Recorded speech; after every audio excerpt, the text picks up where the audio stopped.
Imagine a man who spent 5 years sailing across the vast, unexplored oceans of the world. A man who collected thousands of specimens and meticulously documented the incredible diversity of life on Earth. A man who was so terrified of the religious and social consequences of his discoveries that he sat on his revolutionary theory for more than 20 decades before daring to publish it. Now, imagine that when he finally did publish it, his ideas caused a firestorm of outrage that shook the very foundations of Western civilization, a controversy that pitted science against religion, reason against faith, and progress against tradition. This is the story of Charles Darwin, a quiet, unassuming English gentleman who transformed our understanding of life itself, and who, in the process, became one of the most influential and controversial figures in human history. But here is what most people do not realize about Charles Darwin. The man who gave us the theory of evolution was not a confrontational revolutionary. He was a deeply sensitive, insecure, and often tormented individual. A man who was plagued by chronic illness, personal tragedy, and a profound fear of the social and religious consequences of his ideas. He was a man who was terrified of the pain his discoveries would cause, who agonized over the fate of his own soul, and who spent his final years consumed by doubt and regret. He was not just a scientist. He was a man caught between the world he knew and the world he was about to create. To understand Charles Darwin, you have to go back to the beginning, to the quiet, comfortable world of Shrewsbury, England, where he was born on February 12, 1809, into a family of considerable wealth and social standing. His father, Robert Darwin, was a prominent physician, a man of immense intelligence and formidable presence, who expected his son to follow in his footsteps and become a doctor. His grandfather, Erasmus Darwin, was a celebrated poet, philosopher, and scientist, a man who had already speculated about the possibility of evolution, a legacy that would both inspire and haunt his grandson. But young Charles was not a promising student. He was an average boy, more interested in collecting beetles, rocks, and birds' eggs than in studying Greek and Latin. He was a mediocre student at Shrewsbury School, a fact that disappointed his father deeply. He was a boy who was often described as lazy and unfocused, a boy who preferred the outdoors to the classroom, a boy who seemed destined for a comfortable mediocrity. His father once told him, with a mixture of frustration and despair, "You care for nothing but shooting, dogs, and rat-catching, and you will be a disgrace to yourself and all your family." It was a devastating rebuke, a judgment that would haunt Darwin for the rest of his life. He was a young man who was struggling to find his place in the world, a young man who was desperate to prove his worth to a father who seemed to have given up on him. Darwin was sent to Edinburgh University to study medicine, but he found the lectures dull and the dissections revolting. He was a sensitive soul, and the sight of blood and suffering made him physically ill. He could not bear the brutality of the medical profession. He soon abandoned his medical studies and, to his father's dismay, enrolled at Cambridge University to study for the clergy. It was a compromise, a path that would allow him to pursue his passion for natural history while maintaining a respectable and secure career. He was not a particularly devout young man, but he was a man who was willing to do what was expected of him. He was a man who was trying to please his father, a man who was trying to fit into a world that seemed to have no place for him. At Cambridge, he found himself surrounded by men of faith, men who believed that the natural world was a testament to the glory of God. He was introduced to the works of the great naturalists of the day, and he began to develop his own theories about the natural world. He was a young man who was beginning to find his calling. The turning point in his life came in 1831, when he was offered the opportunity of a lifetime, a position as a naturalist on the HMS Beagle, a British naval vessel that was embarking on a 5-year voyage to survey the coast of South America. His father was initially opposed to the idea, fearing that it would be a distraction from his son's career prospects. But Charles was determined. He had found something he was passionate about, something that gave his life meaning. He convinced his father to support his journey, and he set sail from Plymouth on December 27, 1831, a young man of 22, full of hope and trepidation. He was a man who was about to embark on an adventure that would change the course of human history. The voyage was a grueling and often dangerous experience. He suffered from severe seasickness, enduring weeks of nausea and vomiting. He was a man who was physically frail, but he was also a man of immense determination. He spent his time on shore exploring, collecting specimens, and making detailed observations of the plants, animals, and geology of the places he visited. He was a man who was constantly learning, constantly questioning, constantly seeking to understand the world around him.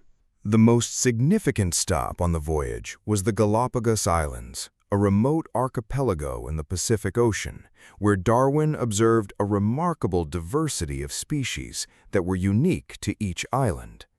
He noticed that the finches on each island had different beak shapes, perfectly adapted to the specific food sources available on that island. He noticed that the tortoises on each island had different shell shapes, a variation that seemed to be related to the vegetation on each island. He began to wonder, for the first time, whether species could change over time. Could they be evolving? It was a radical idea, a challenge to the prevailing belief that species were fixed and unchanging, created by God in their present form. He was a man who had seen something that no one else had seen. He had glimpsed the mechanism of evolution. He began to develop his theory of natural selection, the idea that individuals with advantageous traits are more likely to survive and reproduce, passing those traits on to their offspring. It was a simple idea, but it had profound implications. It was a challenge to the very foundations of Christian theology. Darwin returned to England in 1836, a man transformed by his experience. He was now a respected scientist, a man who had made a name for himself through his meticulous observations and his extensive collections. But he was also a man who was carrying a terrible secret. He had developed a theory that would shake the world, a theory that would challenge the very foundations of religion and morality. He was terrified of the consequences of his ideas. He was a man of his time, a man who had been raised in a deeply religious society, a man who had been trained for the clergy. He was a man who was struggling with his faith, a man who was questioning the very beliefs that had shaped his life. He agonized over the fate of his own soul. He was a man who was caught in a terrible conflict between his scientific convictions and his religious upbringing. He delayed publishing his theory for more than 2 decades, confiding his ideas only to a small circle of trusted friends. He knew that his ideas would be met with outrage, that he would be vilified by the church, that his reputation would be ruined, and that his family would suffer. He was a man who was paralyzed by fear. The pressure to publish finally became overwhelming in 1858, when Darwin received a letter from a young naturalist named Alfred Russel Wallace, who had independently developed a theory of evolution that was remarkably similar to his own. Darwin was devastated. He had been scooped. He had lost his chance to be the first to announce his discovery. But his friends, the geologist Charles Lyell and the botanist Joseph Hooker, persuaded him to present his theory alongside Wallace's at a meeting of the Linnean Society. It was a moment of great anxiety for Darwin, a moment that would change his life. He hurriedly began to write a book that would present his theory in full. He worked feverishly, driven by a sense of urgency and a fear of being forgotten. The result was On the Origin of Species, a book that was published in 1859, a book that would become one of the most influential works in human history. It was a book that was written in a clear, accessible style, a book that presented his argument with meticulous detail and compelling logic. It was a book that was both a scientific masterpiece and a work of profound philosophical significance. The reaction to the book was immediate and explosive. It was met with a firestorm of controversy, a debate that would rage for decades. It was condemned by the Church, which saw it as a direct challenge to the authority of Scripture. It was attacked by conservative thinkers who saw it as a threat to social order and morality. It was embraced by liberal thinkers who saw it as a liberation from the tyranny of religious dogma. Darwin was vilified as a heretic, a charlatan, and a materialist. He was a man who had challenged the very foundations of Western civilization. He was a man who had been thrust into the center of a debate that he had tried to avoid. He was a man who was fighting for the very soul of science. The controversy took a terrible toll on his health. He had suffered from chronic illness for most of his life, a mysterious ailment that caused him nausea, vomiting, and exhaustion. His condition worsened after the publication of his book, a fact that many believe was psychosomatic, a physical manifestation of his deep-seated anxiety. He became a recluse, retreating to his home in Kent, where he spent his days writing, reading, and conducting experiments. He was a man who had become a hermit, a man who had withdrawn from the world to escape its judgment. He was a man who was deeply isolated, a man who was consumed by his work. He was a man who had sacrificed his health, his reputation, and his peace of mind for the pursuit of truth. He was a man who was paying a terrible price for his genius. Darwin's personal life was also marked by tragedy. He married his cousin, Emma Wedgwood, a deeply religious woman who was horrified by his theories and who worried about the fate of his soul. He was a man who was married to a woman who could not accept his most fundamental beliefs. He was a man who was living a life of profound contradiction, a man who was torn between his love for his wife and his commitment to his scientific convictions. They had 10 children, 3 of whom died in childhood, a loss that was devastating to Darwin and that would deeply affect his outlook on life. He was a man who had experienced profound loss, a man who had been forced to confront the randomness and the cruelty of nature. He was a man who had been shaped by tragedy, a man who had seen the world for what it was, a world of suffering and struggle. Darwin died on April 19, 1882, at the age of 73. He was buried in Westminster Abbey, a national hero, a man who was celebrated as one of the greatest scientists who ever lived. He had been given a state funeral, a recognition of his immense contribution to human knowledge.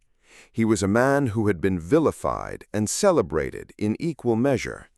He was a man who had changed the world, a man whose ideas had reshaped the way we understand ourselves and our place in the universe. He was a man who had spent his entire life trying to understand the world, and in doing so, he had given the world a new understanding of itself. The legacy of Charles Darwin is one of the most profound and enduring in human history. He is considered the father of evolutionary biology, a man whose theory of natural selection is the cornerstone of modern biology.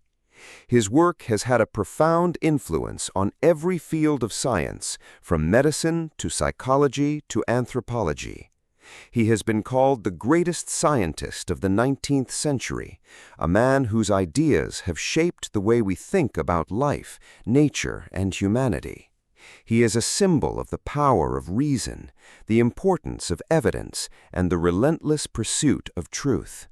He is a hero, a figure of inspiration for people around the world. But there is a darker side to his legacy. His theories have been used to justify racism, eugenics, and social Darwinism, ideologies that have caused immense suffering and injustice. He was a man who was not responsible for the misuse of his ideas, but he was a man who knew that his ideas could be twisted to serve the interests of power. He was a man who was horrified by the ways in which his work was being used, a man who spent his later years warning against the dangers of social Darwinism. He was a man who was not just a scientist. He was a man who was trying to understand the world, and he was a man who was trying to make the world a better place. Why should someone born today still care about Charles Darwin? Because his life is a testament to the power of the human mind and the importance of intellectual courage. He was a man who was not afraid to ask the big questions, a man who was not afraid to challenge the established wisdom, a man who was not afraid to pursue the truth, even when that truth was uncomfortable and dangerous. He was a man who showed us that the world is a place of incredible wonder and complexity, a place that is constantly changing and evolving. He was a man who gave us a new way of understanding ourselves, a way that is grounded in reason and evidence. He is a reminder that the pursuit of knowledge is a noble endeavor, a journey that requires courage, humility, and a willingness to change our minds. He was a man who was not afraid to be wrong, and he was a man who was not afraid to change his mind. He was a man who was not afraid to grow. Darwin once wrote, "I see no good reason why the views given in this volume should shock the religious feelings of anyone." He was a man who believed that his theory was compatible with a belief in God. He was a man who was not trying to destroy religion. He was a man who was trying to understand the world. He was a man who believed that the universe was a place of order and beauty, a place that could be understood through the power of reason. He was a man who believed that the truth could set us free. He was a man who was not afraid to seek the truth, and he was a man who was not afraid to share it with the world. He was a man who changed the world, and his story will continue to inspire generations to come. He is a reminder that the greatest achievements are often born from the deepest struggles, and that the pursuit of truth is the most noble endeavor that a person can undertake. He was a man who showed us that we are all part of a great and ongoing story, a story that is still being written, and he was a man who showed us that we have the power to shape that story, to make it a story of progress, of compassion, and of hope.